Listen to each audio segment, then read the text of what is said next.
Assalaamu calaykum waraxmatullaahi wabarakaatu. Muuqaalkeenan waxaynu kaga hadli doonaa aragtida khiyaaliga ah ee beenta ah ee la sheego sheegashada ama helidda qaaradda iyo bilowgii guumaystaha qaaradda Afrika. Waxyaalaha la yaabka badan ee aynu iskuulada ku dhiganno waxaa ka mid ah in qaaraddu ay ka qarsooneyd dunidii kale ee jirtay, allana uu u soo saaray niman reer galbeeda oo soo helay, kadibna ay reer galbeedku taa aawadeed u gumaysteen si ay qaaradda u soo gaarsiiyaan dunida ay ka dambeyso. Haddaba arrintani markii taariikhyahano muslim ah iyo kuwo aan muslim ahaynba ay dabada galeen, waxay ogaadeen in sheegashadaasi aan waxba ka jirin, qaaradduna weligeedba ay la socotay dunida kale, guumaystuhuna uu baadhayay sababo uu ku galo qaaradda. Waxaana aynu arrintan kaga jawaabaynaa qodobadan hoos ku xusan. Alle waxa uu qur-aankiisa ku yidhi, waxaanu u soo saarnay ummad walba rasuul si ay alle ugu caabudaan isagana ilaaliyaan kufriga. Waxaa kale oo Rabbi yidhi, ummad kasta waxaa u yimid digay rasuul. Labadan aayadood haddii aad u fiirsatid waxa ay labaduba beeneeyeen in beri dhoweyd la helay qaaradda Afrika. Waayo Rabbi markuu uu leeyahay ummad kaste rasuul ayaanu u soo dirnay, waxaa ku jira ummadahaas rasuulka loo soo diray ummaddii ku nooleyd Afrika. Rasuul walbana waxa uu ogaa rasuulkii ka horreeyey meeshii loo soo diray iyo waxa ay ugu jawaabeen. Waayo qur-aanku waxa uu inoo sheegayaa in rasuul waliba uu dhaliishanayay reerkiisa wixii ka dhacay kuwii hore beeniyey rasuulka isaga ka horreeyey. Taasina waxa ay ina tusaysaa in rasuul wal oo reer loo soo diray uu ogaa isaga reerkii loo soo dirayba rasuulkii ka horreeyey iyo reerkiisiiba. Halkaana waxa aynu kala soo bixi karnaa in qaaradda rusul loo soo diray laga warhayay, la ogaana in cid wal oo ku nool ummad kasta oo amaba dal kastaana ay gaadheen rususha alla soo diray si loogu oogo xujada. Waxaana xusud mudan in rususha alla soo diray ay ahaayeen 313 rasuul.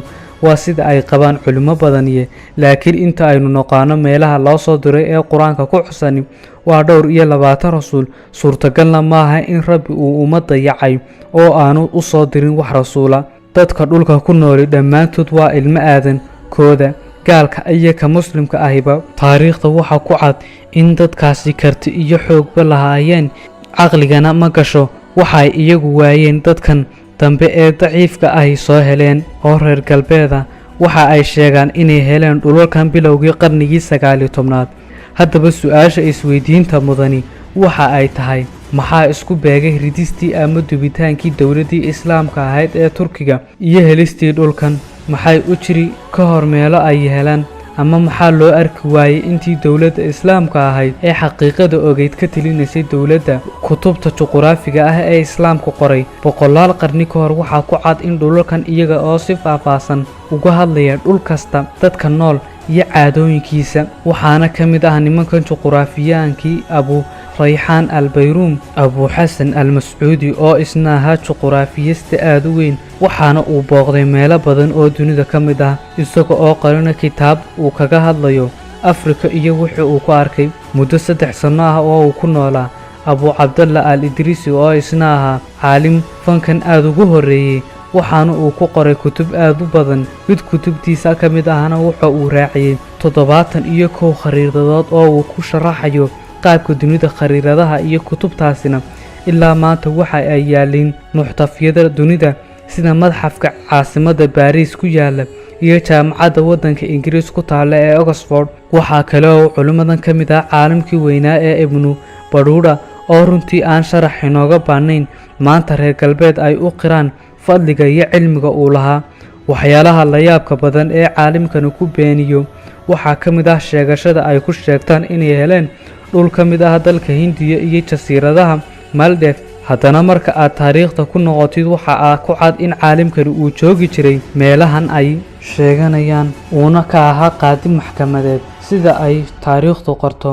Taasina waxa ay caddaynaysaa in meesha dad islaam ah ku noolaa oo uu kala xukumayay caalimkani. Sidoo kale Afrika aad ayuu u wareegay, isaga oo xataa soo gaadhay dhulka Soomaalidu degto, oo waxa uu yimid magaalooyinka Berbera, Muqdisho, Mombasa iyo kuwo kale oo badan. Intaa waxaa dheer kitaabada ay qoreen culimada reer galbeed ay arrintan kaga hadlayaan kuna caddaynayaan in aanay iyagu helin qaaradda ee looga horreeyay caalimkooda la yidhaahdo Ignacio Polio waxa uu qoray kitaab 2 qaybood ka kooban oo uu arrintan kaga hadlayo, waxaana uu ku cadeynayaa in qaaradan la yaqaanay oo reer galbeed iyo culimadooda looga horeeyay. Waxa uu kitaabkiisa ka soo bilaabayaa markay taariikhdu ahayd 1420kii, isaga oo qodobeynaya sheegayana in caalim kasta oo meel taga uu uga tagayay dad islaam ah oo ka soo horeeyay.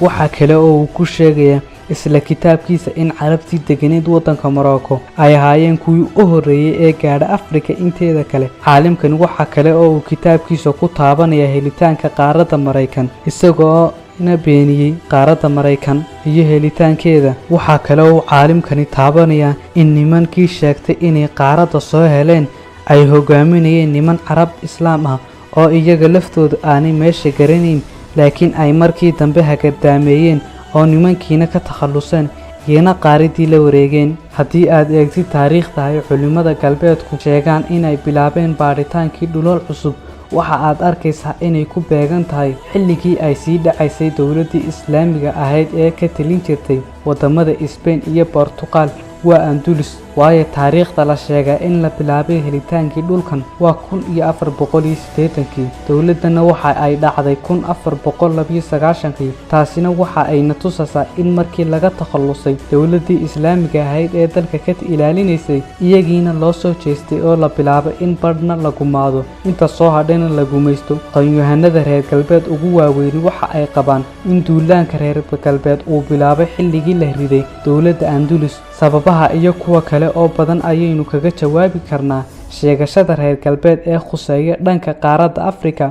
haddaba reer galbeed markii ay yidhaahdeen qaarad cusub ayaanu helnayba, waxa ay ku bilaabeen gubeysi iyo danaysi, iyaga oo isla sanadii riday dowladdii Andalus ayaa labada dal ee Portugal iyo Spain ay bilaabeen gumaysigii qaaradda. waayo baqaha ugu weyn ee ay ka baqeen waxa uu ahaa in dowladan ay ridaan loogu soo gurmado dhanka Afrika sidii horeba u dhacday.